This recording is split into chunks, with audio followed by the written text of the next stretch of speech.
Hello guys, in today's video I'm going to show you how to transfer Notcoin from TON Keeper to Binance.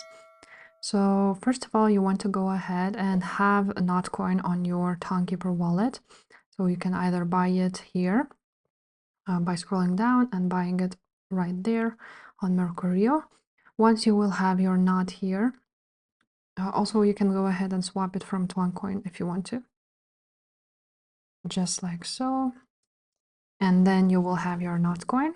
Once you will have it, you can go ahead and click on Notcoin itself or just click send button. Now you will need to go ahead and have the address of Binance and also some comment. So the most important thing is not to forget the memo. So you want to go ahead to your Binance, click deposit, search for a coin, click on it, and select TON coin network. After that, you will see here your deposit address and not memo. So you will need both of those.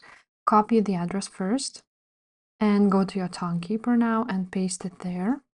After that, go back to Binance and copy the memo. Just like so. And once you have pasted them there, you click continue.